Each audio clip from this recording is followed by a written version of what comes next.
मां महिम, राजकुमारी दुर्धरा के कक्ष में आकर कौन सा प्रमाण मिलेगा हमें?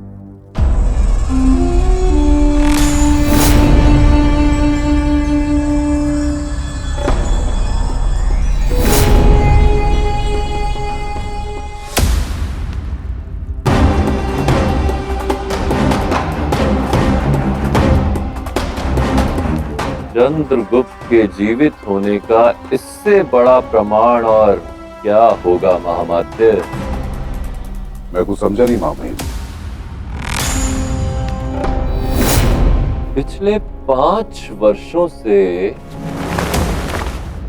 दुर्धरा ने रंग तुलिकाओं को छुआ तक नहीं, और अब वो रंग भरे चित्र बना रही है ना। ये रंग नहीं है महामात्य, ये आशाएं हैं। चंद्रगुप्त ने जो आरंभ किया था वो उसका अंत करने लौट आया है। क्षमा करें मां महिम, यदि चंद्रगुप्त जीवित होता तो वो यहां नहीं मगध में होता, क्योंकि उसका केवल एक ही लक्ष्य है, आपका सिंहासन। और पिछले 5 वर्षों में ऐसी कोई घटना घटित नहीं हुई जिससे यह सिद्ध हो सके कि चंद्रगुप्त जीवित है। महामात्य, पिंजरे में बंद चिड़िया की विचित्र मानसिकता होती है। या तो वो अपने भाग्य से समझौता कर लेती है या फिर मुक्त होने के लिए उचित अवसर की, समय की प्रतीक्षा करती। चाणक्य और चंद्रगुप्त भी वही कर रहे हैं, और मेरी बहन भी। मैंने दुर्धरा को बंदी बनाने का प्रयास किया, आश्रम से जुड़ी उसकी योजना को विफल किया, यहां तक कि आश्रम में आग लगा दी। किंतु मेरी बहन ने कोई प्रतिक्रिया नहीं दी। इसका अर्थ ये है कि वो छोटी छोटी बातों को भुलाकर केवल अपने लक्ष्य पर आशान्वित है। मेरा मन कह रहा है महामात्य कि चंद्रगुप्त और चाणक्य जीवित हैं, और वही मेरे बहन के भीतर मेरे विरुद्ध की अग्नि को और भड़का रहे हैं। क्या हुआ, समझ नहीं आया आपको? मैं आपको समझाता अपनी बहन की भाषा, ऐसे चित्रकारी करके। वैसे अब मैं चित्रकारी में इतना पारंगत तो हूं नहीं, किंतु प्रयास अवश्य करूंगा।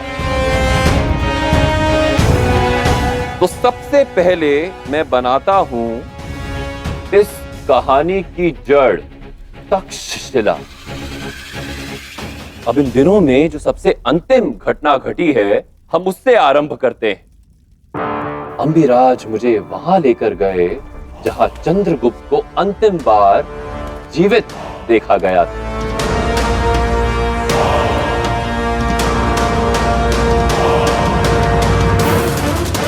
तक्षशिला में जब मैं संधि के लिए आया तो मुझ पर आक्रमण किया गया।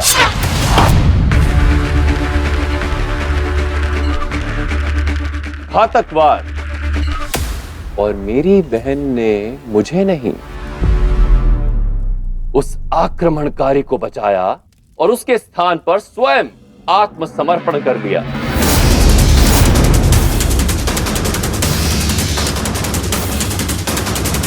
इतना ही नहीं, फिर मेरी प्यारी बहन दुर्धरा उस तुच्छ से राजकुमार अंबी कुमार के साथ विवाह के लिए सज हो गई।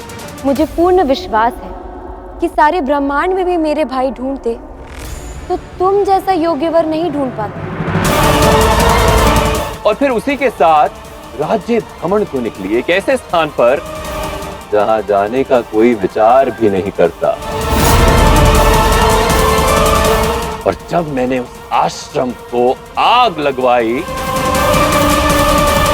तो मेरी बहन के मुख पर वही कुंठा, वही पीड़ा थी जो तब थी जब मैंने हवा महल को जलाया था उस चंद्रगुप्त और उसके साथियों के साथ।